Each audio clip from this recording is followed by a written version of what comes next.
Assalamualaikum warahmatullahi wabarakatuh.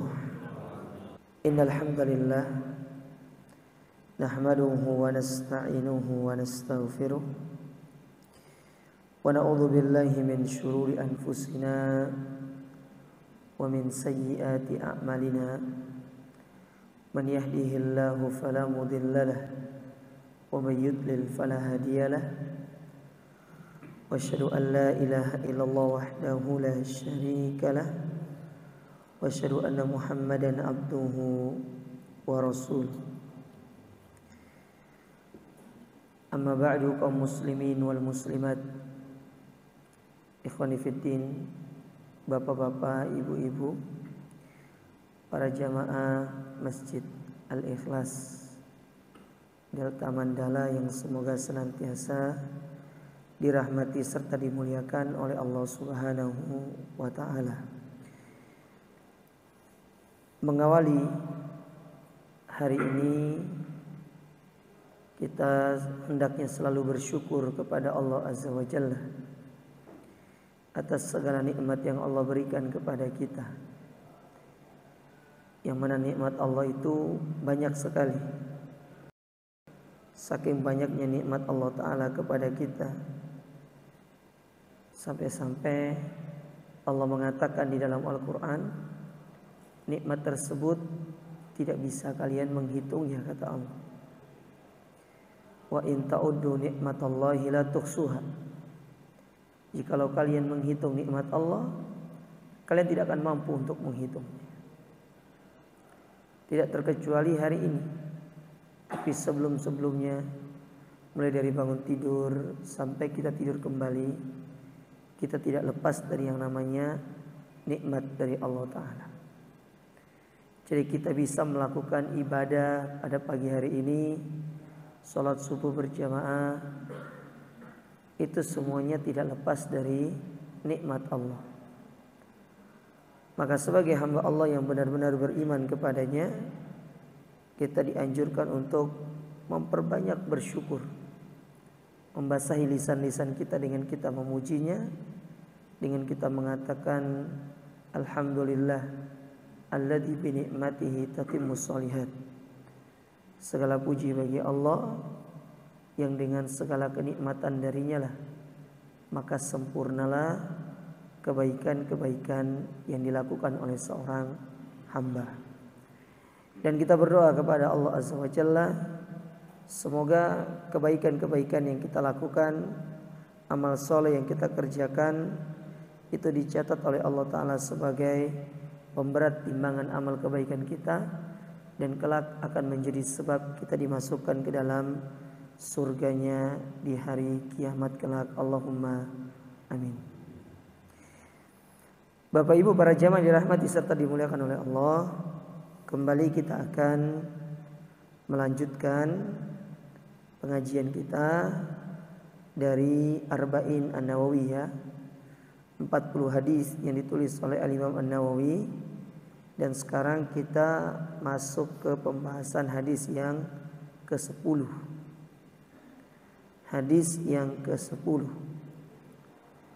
di mana hadis yang ke-10 ini hadis yang diriwayatkan dari Imam Muslim dari sahabat Abu Hurairah radhiyallahu taala anhu. Jadi Abu Hurairah itu nama kunyah. Ya, kunyah itu apa ya kalau bahasa kita itu ya? Jadi biasanya dia mengambil sesuatu dari kita untuk menunjukkan nama orang ini. Ya, contoh Abu Hurairah. Kenapa disebut dengan Abu Hurairah? Karena dia gemar untuk memelihara anak-anak kucing. Jadi anak kucing itu namanya Hirro.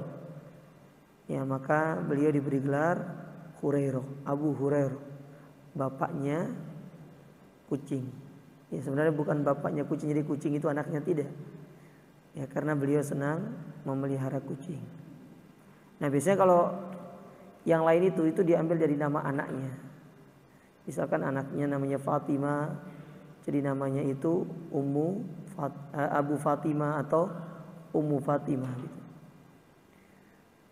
Jadi diambil dari anaknya biasanya. Nah, Abu Hurairah itu nama aslinya mungkin sudah pernah kita sebutkan sebelumnya. Nama beliau adalah Abdurrahman. Jadi namanya itu Abdurrahman. Nama bapaknya Sakhr. Jadi nama lengkap beliau itu Abdurrahman ibn Sakhr Ad-Dausi. Daus itu adalah kabilah beliau. Beliau dari kabilah Daus, dan kabilah Daus itu dari Ansor, hidup di kota Madinah. Dikatakan di sini dari Abu Hurairah radhiyallahu taala anhu, beliau berkata bahwasanya Rasul sallallahu alaihi wasallam pernah bersabda, "Innallaha thayyibun la yaqbalu illa thayyiban." Sesungguhnya Allah itu maha baik dan Dia tidak menerima kecuali yang baik. Wa innallaha amarul mu'minin bima amara bihil mursalin. Dan sesungguhnya Allah memerintahkan orang-orang beriman dengan apa yang Allah memerintahkan para rasul. Jadi apa yang Allah perintahkan kepada kita orang-orang beriman itu sama halnya diperintahkan kepada para nabi dan rasul. Jadi perintahnya itu sama. Faqala, maka Nabi SAW menyebutkan apa perintahnya itu?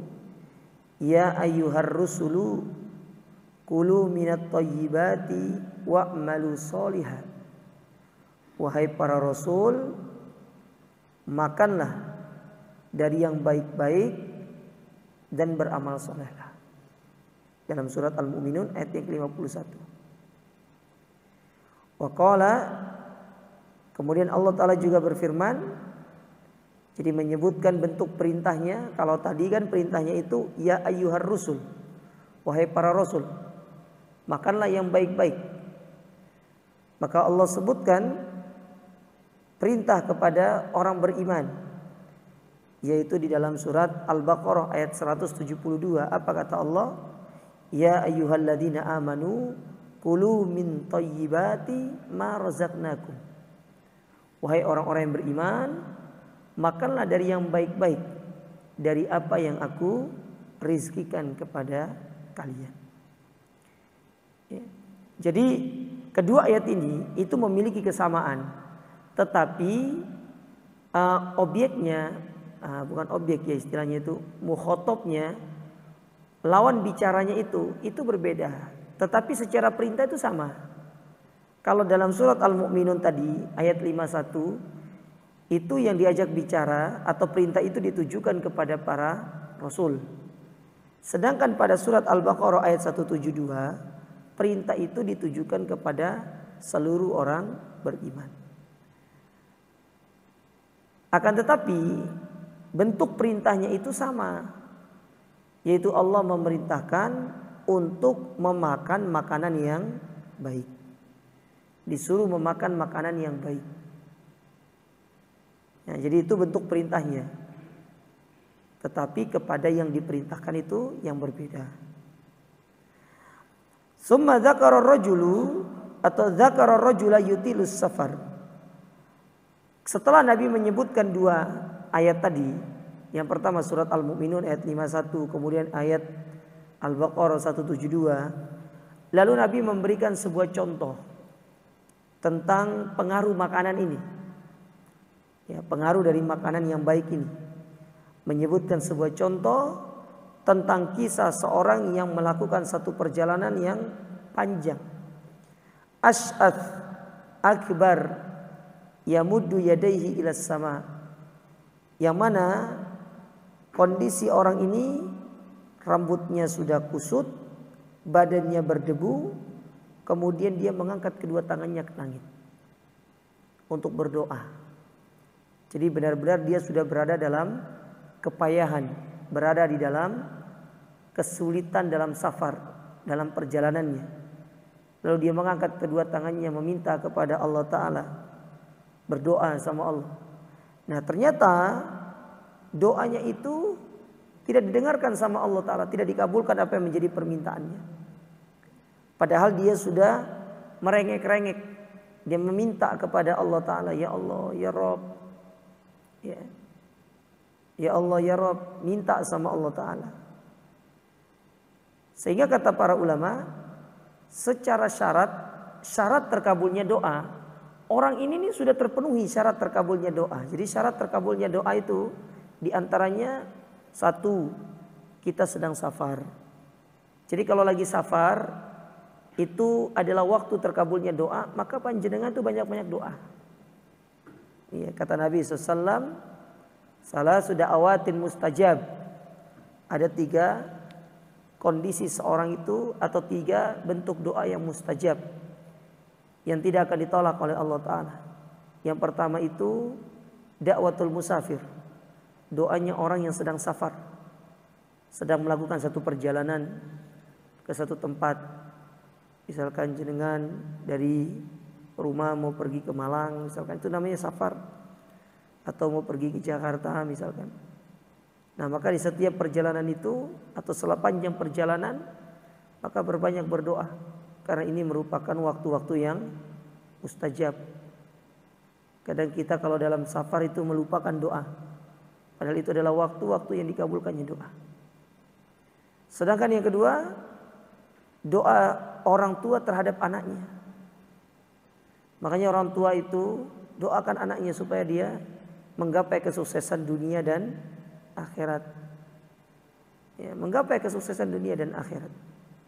Dan kita yang telah sukses secara duniawinya itu disebabkan karena doa dari orang tua kita. Ya, orang tua kita mungkin yang mendoakan kita tidak pernah memberitahukan kepada kita, dia berdoa dalam diamnya, mendoakan anaknya. Dan saya yakin tidak ada orang tua yang tidak mendoakan anak-anaknya. Orang tua itu insya Allah selalu mendoakan anak-anaknya. Terutama doa seorang ibu. Itu ya saya dapati rata-rata teman-teman yang mereka itu diberikan kesuksesan oleh Allah Ta'ala, itu disebabkan karena doa dari orang tua mereka. Jadi kalau kita ingin sukses dunia akhirat, jangan pernah malu-malu untuk minta didoakan orang tua. Selagi orang tua masih hidup, ya apalagi kita sebagai orang tua, doakan anak-anak kita. Ya karena dengan kita mendoakan mereka, itu akan memudahkan segala urusan mereka. Sedangkan yang ketiga kata Nabi SAW, yaitu doa yang terdolimi. Orang yang terdolimi itu kalau dia berdoa, dia dikabulkan sama Allah Ta'ala. Nah kita kembali ke sini. Orang ini dalam kondisi safar, artinya dia berada pada salah satu dari 3 waktu yang mustajab dalam berdoa. Harusnya doanya orang ini dikabulkan sama Allah. Tapi kenapa Allah tidak mengabulkan doanya? Maka Nabi menyebutkan alasannya. Wa mat'amuhu haram, wa mashrabu haram, wa malbasu haram, wa ghudhiya bil haram, fa anna yustajabu lidzalik. Ternyata orang ini ya ketika dia di masa sebelum dia pergi safar di tempat tinggalnya, dia itu makan makanan yang haram. Kemudian minum dengan minuman yang haram. Pakaiannya dia dapatkan dengan cara yang haram. Daging yang tumbuh pada dirinya ternyata tumbuh dari perkara yang haram. Semuanya serba haram. Pakaiannya dibeli dengan harta haram. Makanannya dia membeli dari harta yang haram. Ya. Atau dia mendapatkan dengan cara yang haram. Minumannya dia beli atau dia mendapatkan dengan cara yang haram. Jadi yang terkumpul pada dirinya itu sesuatu yang sifatnya haram. Maka Nabi SAW mengatakan, fa anna yustajabu lidzalik. Kalau sudah terkumpul pada dirinya perkara-perkara yang haram, bagaimana mungkin Allah Ta'ala akan mendengarkan doa-doa yang dipanjatkan kepadanya. Sementara ya orang ini dia mendekatkan diri kepada Allah dengan sesuatu yang haram. Ya. Jadi hadis ini diriwayatkan oleh Al-Imam Muslim. Baik. Apa pelajaran yang bisa kita ambil dari hadis yang mulia ini, jemaah? Ini hadis yang sangat luar biasa sekali. Hadis yang dikatakan oleh para ulama sebagai salah satu sumber agama atau sumber pokok agama yang menjadi penilaian, ya, dijadikan sebagai salah satu hadis penilaian kepada perbuatan yang dilakukan oleh seorang hamba di dalam dia bermuamalah kepada Allah Subhanahu wa taala. Baik.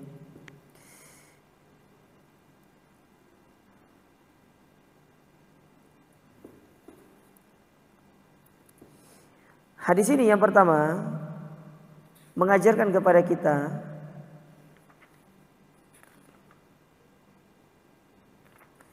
bahwasanya di antara nama Allah Ta'ala itu Allah memiliki nama At-Thayyib.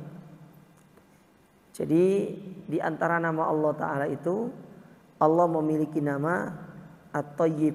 Allah itu maha baik. Ya, Allah itu maha baik. Jadi Allah tidak akan menerima kecuali dari yang baik-baik. Nah, kalau kita berbicara tentang baiknya dari sisi makanan,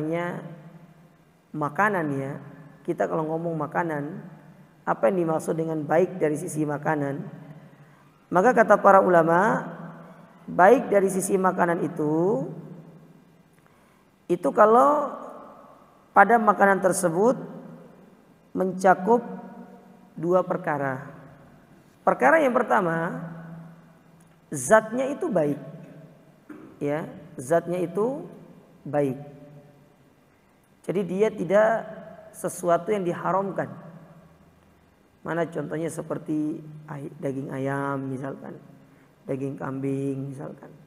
Terus ya dari makanan-makanan yang biasa kita makan dari yang baik-baik, ya, mungkin tahu kah, tempe kah, ya, pohong kah, ketela kah, apalah bahasanya itu, ya, sesuatu yang baik, yang zatnya itu baik.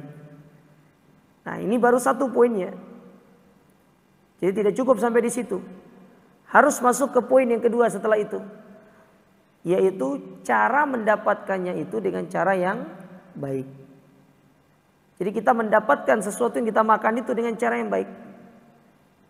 Contoh misalkan, mangga itu baik, itu halal.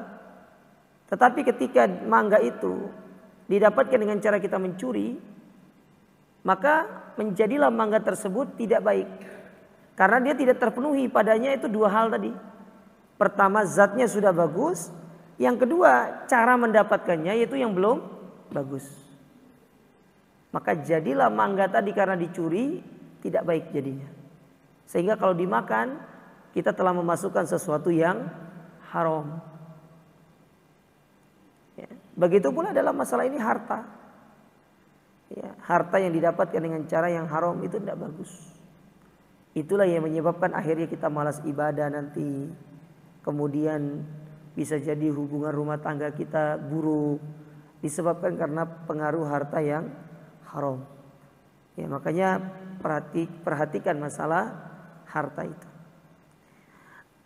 Atau yang kedua, yaitu kita mendapatkan dengan cara yang baik, tetapi zat dari makanan tersebut adalah sesuatu yang dilarang. Kayak contoh misalkan, ya, kita beli dengan hasil keringat kita, dengan hasil jerih payah kita atau dengan gaji kita, ternyata kita beli itu adalah daging babi misalkan. Kita beli halal, cara mendapatkannya benar dengan cara kita membeli. Tetapi sesuatu yang kita beli ini adalah zatnya haram.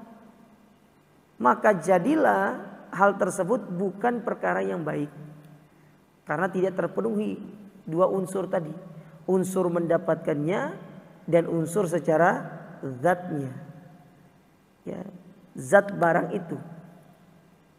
Jadi kalau pingin jenengan itu mendapatkan sesuatu yang baik, ya maksudnya makanan itu ataupun apa yang kita konsumsi itu baik, harus terpenuhi dua unsur ini. Yang pertama cara mendapatkannya, yang kedua zatnya. Ya. Perkara itu adalah perkara yang memang baik. Makanya Allah Ta'ala mengatakan di sini tadi, innallaha thayyibun la yaqbalu illa thayyiban. Allah itu maha baik dan senantiasa akan menerima hanya yang baik. Karena kalau sesuatu yang haram sudah masuk dalam tubuh kita jemaah, itu akan menjadikan doa-doa kita tidak didengarkan oleh Allah Subhanahu wa Ta'ala. Maka bisa jadi doa yang selama ini kita panjatkan, yang kita ucapkan kepada Allah yang banyak sekali belum dikabulkan sama Allah Ta'ala, mungkin sekiranya bisa untuk dievaluasi, akankah pada waktu kita berdoa itu ternyata kita mengkonsumsi atau kita memiliki sesuatu yang haram yang ada dalam diri kita, sehingga itu yang menjadi penghalang utama untuk doa kita tidak didengarkan oleh Allah Subhanahu wa Ta'ala. Bisa dikoreksi hal yang demikian. Ya, daripada kan kita berdoa terus menerus ternyata doa kita tidak dikabulkan jemaah, kan rugi kita. Rugi karena kita tidak memenuhi apa yang menjadi standar atau sebab kenapa doa itu bisa dikabulkan sama Allah Ta'ala. Ya, maka perlu diperhatikan masalah ini. Baik, yang kedua, pelajaran yang bisa diambil dari hadis ini. Hadis ini mengajarkan kepada kita bahwasanya Allah Subhanahu wa Ta'ala tidak akan menerima amal ibadah seorang hamba kecuali amal ibadah itu adalah amal ibadah yang baik. Nah, maksudnya baik di sini adalah yang pertama, ketika amal ibadah itu dilakukan dengan ikhlas. Ini yang pertama. Jadi kita ibadah itu semata-mata ikhlas lillahi ta'ala. Apa sih ikhlas itu, Ustaz? Ikhlas itu panjenengan semata-mata berharap balasan itu dari Allah. Karena ada orang yang melakukan satu ibadah, satu kebaikan ya, dia mengharapkan balasan bukan dari Allah tetapi balasannya dari manusia. Mana contoh balasan dari manusia? Cukuplah pujian yang kita harapkan dari manusia, sanjungan yang kita harapkan dari manusia untuk diberikan kepada kita dari satu kebaikan yang kita lakukan, itu sudah dikatakan mengharap balasan dari manusia. Makanya kita dilarang oleh Allah Ta'ala untuk berharap balasan dari manusia dari amal ibadah, karena yang demikian dapat merusak keikhlasan kita. Allah berfirman di dalam surat Al-Insan pada ayat yang ke-9, apa kata Allah? Innama nut'imukum liwajhillah la nuridu minkum jazaan wala syukura. Sesungguhnya kami memberi makan kepada orang, ya kepada orang lain, diberi makan kata Allah Subhanahu wa Ta'ala. Kami tidak butuh terima kasih dari orang-orang yang menerima kebaikan kami itu. Tidak butuh. Jadi sifat orang beriman itu seperti ini. Dia berbuat baik tanpa pamrih. Dia berbuat baik tidak membutuhkan ucapan terima kasih. Sehingga kalau ucapan terima kasih saja itu tidak boleh, apalagi balasan itu lebih daripada sekedar ucapan terima kasih. Mungkin dia berharap nanti dia akan diberikan harta, dia melakukan kebaikan, dia berharap dia akan diberikan apa gitu dari urusan dunia. Mungkin karena tetangganya mau pergi umroh, mau pergi haji, ya dia berbuat baik supaya nanti kalau pulang tetangganya itu memberikan kepada dia oleh-oleh dari haji. Itu contoh berbuat baik dengan mengharapkan pamrih. Nah, kalau dia itu melakukan yang demikian, maka jadilah amal ibadah itu tidak baik dan Allah tidak menerimanya. Makanya ikhlaskan niat. Ya, ikhlaskan niat kita. Kita berbuat baik kepada tetangga itu karena Allah. Adapun mungkin nanti ketika tetangga kita memberikan kepada kita itu balasan yang mana itu bukan niat utama kita, dan kita tidak juga berharap mereka memberikan itu kepada kita, tapi subhanallah Allah justru menjadikan orang-orang yang kita berbuat baik kepada mereka ini memberikan kita kebaikan atau membalas kebaikan kita dengan kebaikan yang lain, maka itulah cara Allah Ta'ala berterima kasih kepada hamba-hambanya yang suka melakukan kebaikan. Ya. Makanya kan ada perintah dari Nabi SAW, kalau kita suka menolong orang, maka Allah pasti akan menolong kita. Kalau kita suka menyulitkan orang, maka pasti Allah akan mempersulit segala urusan kita. Ya. Allah pasti akan mempersulit segala urusan kita. Nah, sedangkan kriteria baik yang kedua dari amal perbuatan kita yang Allah terima itu ketika amalan itu mengikuti apa yang menjadi tuntunan dari Rasul kita yang mulia alaihi salatu wassalam. Jadi apa yang dituntunkan oleh Nabi kita, apa yang dituntunkan oleh Rasul kita, itu yang kita ikuti, yaitu yang kita lakukan. Ya, jadi kita sholat sesuai dengan tuntunannya, kita puasa sesuai dengan tuntunannya, kita berzakat sesuai dengan tuntunannya. Maka barulah amal ibadah itu dikatakan sebagai amal ibadah yang baik, dan dia baru diterima oleh Allah Subhanahu wa Ta'ala. Oleh karena itu para jamaah yang dirahmati serta dimuliakan oleh Allah Ta'ala, panjenengan tinggal melihat apakah amal ibadah kita ini dikategorikan sebagai amal ibadah yang baik atau tidak, dengan cara melihat dua sebab tadi. Sebab yang pertama karena keikhlasan kita. Sebab yang kedua karena mengikuti tuntunan Rasul sallallahu alaihi wa ala alihi wasallam. Nah, ini pelajaran yang kedua. Saya izin minum dulu.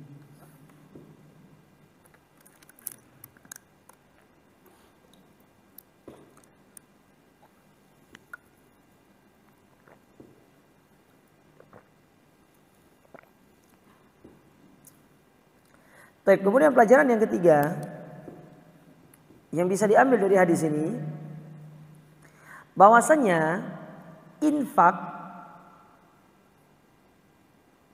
dari perkara yang haram itu tidak diterima oleh Allah Ta'ala. Ya, infak yang dikeluarkan tapi dengan sesuatu yang haram atau didapatkan dengan cara yang haram itu tidak diterima.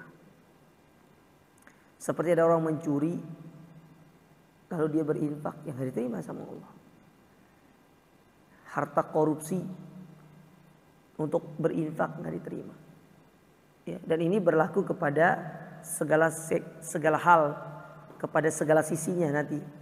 Contoh misalkan ada orang korupsi tapi untuk berangkat haji, ini diterima. Hajinya tidak diterima karena dia melakukan haji tersebut dengan harta yang haram. Ya, jadi kayak berinfak, membantu kepada orang lain, tetapi dengan cara yang haram itu tidak boleh, tidak diterima sama Allah. Maka jadilah infak yang kita lakukan itu menjadi sia-sia, tidak ada nilainya, ya, tidak ada nilai. Tapi para ulama mereka mengatakan begini, infak yang dikeluarkan dengan cara yang haram bagi yang mengeluarkan itu tidak sah, tetapi bagi yang menerima itu boleh dia manfaatkan. Misalkan ada orang miskin, kita kasih. Misalnya kita kasih orang di pinggir jalan nih, kita kasih uang. Nah, uang itu kita dapatkan dari cara mencuri. Kita mengeluarkan itu tidak sah. Tetapi kalau mereka yang menerima uang tersebut, sebagian para ulama mengatakan dia boleh untuk memanfaatkan uang tersebut. Karena kaitannya itu, ya dia hanya menerima. Ya, dia menerima uang itu. Adapun urusan yang mencuri itu, itulah yang akan bertanggung jawab kepada Allah Ta'ala. Akan tetapi dalam masalah ini yang paling selamat adalah ketika kita mengetahui bahwasannya infak tersebut, sedekah tersebut didapatkan dengan cara yang haram, dengan cara mencuri, dengan cara yang lainnya, maka kita sebagai yang menerimanya jangan memanfaatkannya, karena itu lebih selamat bagi diri kita dan agama kita. Tapi insya Allah saya yakin di Delta Mandala ini tidak ada yang menerima infak. Semuanya mengeluarkan infak insya Allah. Ya. Jarang, hampir kayaknya tidak ada yang menerima infak kayaknya. Ya. Jadi antum kayaknya mengeluarkan yang paling banyak kita, bukan menerima. Ya. Jadi perhatikan dengan apa kita berinfak. Karena bisa jadi telah berinfak banyak-banyak, tahu-tahunya kita berinfak dengan harta yang haram. Sehingga apa yang kita keluarkan itu menjadi tidak diterima di sisi Allah Subhanahu wa ta'ala. Maka menjadilah infak tersebut menjadi infak yang rugi. Baik, kemudian pelajaran berikutnya,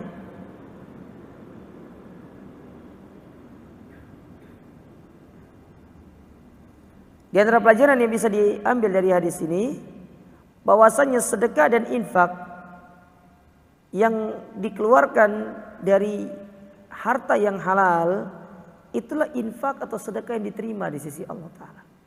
Misalkan jenengan bekerja dapat gaji, jenengan keluarkan, kasih kepada fakir miskin, itulah yang diterima.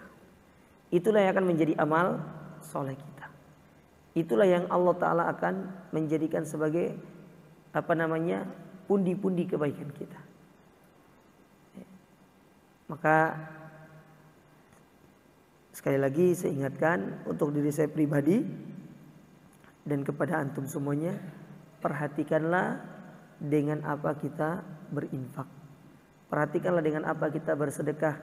Jangan sampai kita bersedekah itu dengan sesuatu yang diharamkan atau didapatkan dengan cara yang haram. Karena itu tidak baik. Itu tidak akan diterima di sisi Allah Subhanahu wa ta'ala. Baik, kemudian perkara berikutnya. Pelajaran yang bisa diambil dari hadis ini. Hadis ini mengajarkan kepada kita tentang wajibnya makan dan minum dari perkara yang halal dan menjauhkan diri kita dari yang haram.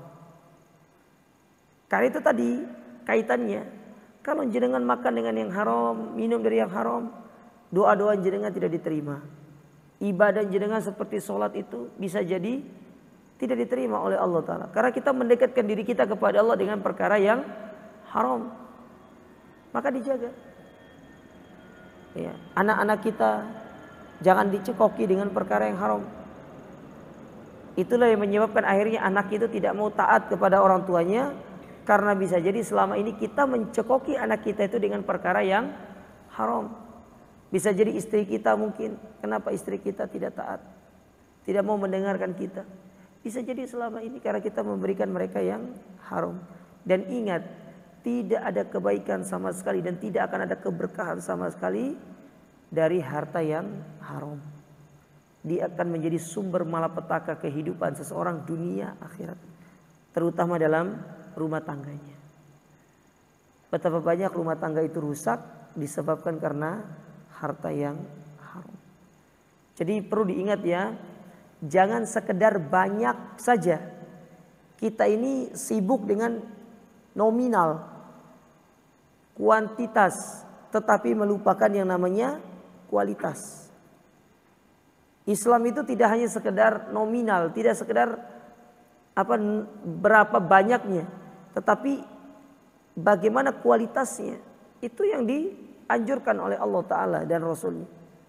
Sedikit tapi berkualitas, Allah yang akan menjadikan kecukupan kepada kita.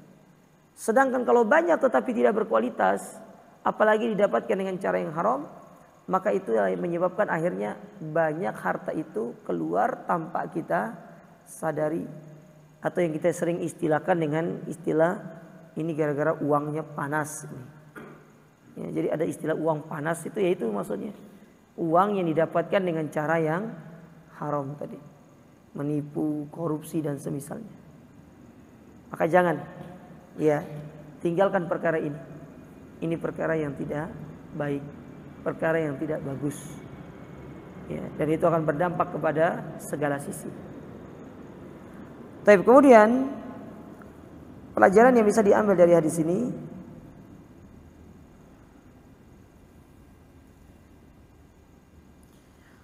Hadis ini mengajarkan kepada kita celaan terhadap orang-orang yang makan dari perkara yang haram. Ya. Celaan terhadap orang-orang yang makan dari perkara yang haram. Jadi mereka adalah orang-orang tercela. Ya, orang-orang yang tercela, bukan hanya tercela di hadapan manusia, tetapi yang paling utama dia tercela di hadapan Allah.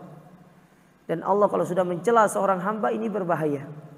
Bisa jadi ini awal dari kebinasaan mereka di jalan Allah Ta'ala. Makanya hati-hati, jangan sampai kita termasuk orang-orang yang tercela tersebut. Lalu kemudian pelajaran yang bisa diambil dari hadis ini, bahwasanya hadis ini mengajarkan kepada kita para rasul itu menjadi cerminan dan tauladan bagi kita orang-orang beriman. Terutama rasul kita yang mulia alaihi salatu wassalam. Rasul kita itu sebagai suri tauladan, contoh bagi kita. Jadi kalau kita terutama laki-laki yang ingin mencari contoh yang terbaik, ingin mencari sosok yang dijadikan sebagai teladan, Nabi kita tempatnya. Tidak usah jauh-jauh, tapi Nabi kita yang kita jadikan teladan. Suami yang baik iya, pemimpin yang baik iya, hamba yang baik iya, teman yang baik iya, tuan yang baik iya. Contoh tuan yang baik, Anas bin Malik mengatakan, aku 10 tahun bekerja bersama Nabi, tidak pernah Nabi itu mengatakan, ya Anas kenapa begini, tidak pernah. Ya, jadi tidak pernah mengatakan demikian. Saking Nabi SAW itu tidak pernah marah kepada Anas bin Malik. Kalau kita mah ada orang kerja di rumah ya, ada orang misalnya kita minta tolong ngecat aja di rumah itu, tolong cat rumah itu kan, lalu dia itu kerjanya kok tidak rapi, langsung oh ini kok nggak rapi gini nih, gimana ini? Kan biasanya seperti itu. Ya, kadang-kadang kita suka seperti itu kan. Bukan tidak boleh, benar, silakan, tidak ada masalah. Tetapi kalau kita melihat dari perbuatan Nabi, Nabi itu tidak pernah melakukan yang demikian. Gitu. Dia tidak pernah melakukan demikian. Karena pada satu ketika itu Anas bin Malik, dia diperintahkan sama Nabi SAW untuk melakukan satu pekerjaan. Di tengah jalan ketemu sama teman-teman sebayanya. Namanya kalau usia lagi usia 10 tahun, 11 tahun. Wajar lah. Mereka tuh senangnya main gitu kan kalau ketemu sama teman-teman sebayanya. Ternyata Anas bin Malik ini tidak langsung mengerjakan apa yang diberitakan oleh Nabi, tetapi dia main dulu. Jadi main dulu sama temannya.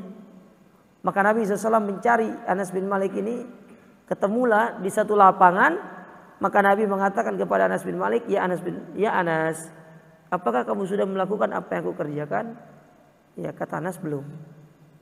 Maka Nabi mengatakan, kerjakan dulu, setelah itu kamu silakan untuk bermain dengan teman-teman.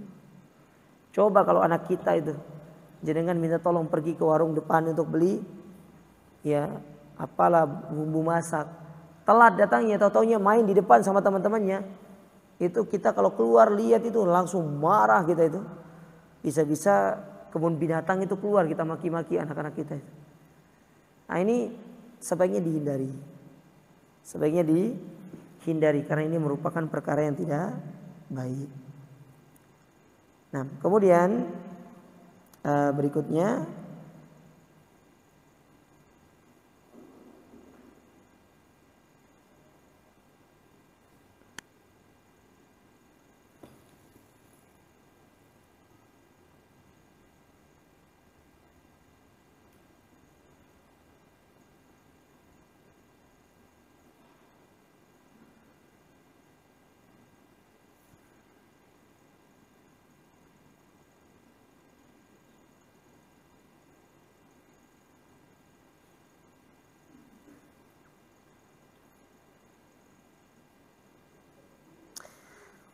pelajaran yang bisa diambil dari hadis ini, anna min mawani ijabati du'a aklal haram, bahwasanya di antara sebab tidak terkabulnya doa itu adalah karena memakan yang haram. Ya, itu tadi saya bilang di awal-awal dari hadis ini, perhatikan aja mah. Bisa jadi kenapa doa kita selama ini tidak dikabulkan? Mungkin masih ada harta yang haram yang masuk ke dalam tubuh kita. Dibersihkan. Ya. Jangan dimakan lagi, ditinggalkan. Ya, dikeluarkan harta yang haram itu. Yang boleh masuk rumah yang halal-halal aja. Agar kita ini hidupnya bahagia, hidupnya tentram, hidupnya nyaman. Jangan yang haram. Ya, tinggalkan yang haram itu. Kemudian yang berikutnya tinggal 2 pelajaran. Di antara pelajaran yang bisa diambil dari hadis ini yaitu ancaman bagi daging yang tumbuh dengan cara yang haram. Kata Nabi SAW dalam hadis yang lain, beliau pernah mengatakan, ya kullu lahmin nabata min suhtin fahuwa finnari aula. Atau kama qala Nabi SAW, setiap daging yang tumbuh dengan cara yang haram, maka sungguh tempat yang paling layak bagi dia itu adalah api neraka. Ya.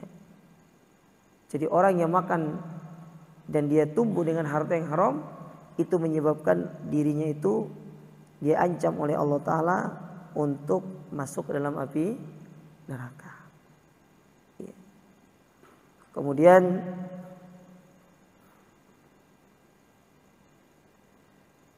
di antara pelajaran dari hadis ini yang terakhir, bahwasanya hadis ini mengajarkan kepada kita di antara salah satu bentuk kita bertawassul kepada Allah Ta'ala itu adalah dengan berdoa kita menyebutkan nama Allah Ta'ala.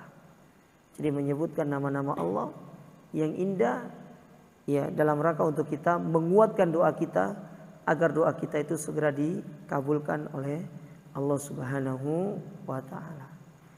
Nah, inilah beberapa pelajaran yang bisa diambil dari hadis yang ke-10 ini, yaitu berkaitan dengan anjuran kita itu mengkonsumsi sesuatu yang baik. Dan sekali lagi kita ulangi, perkara yang baik atau makanan yang baik itu ketika terpenuhi padanya itu 2 hal. Yang pertama zatnya halal, dan yang kedua cara mendapatkannya adalah halal. Kemudian ya bahwasanya di antara penghalang doa kita tidak dikabulkan oleh Allah Ta'ala karena bisa jadi masih ada harta yang haram yang ada di dalam diri kita, dan itu harus dikeluarkan agar Allah Ta'ala mengabulkan segala doa-doa yang kita panjatkan kepadanya. Wallahu a'lam bishawab. Ini yang bisa kita ambil. Masih ada waktu sedikit ini. Mungkin ada yang ingin bertanya, kami persilakan. Ibu-ibu mungkin mau bertanya.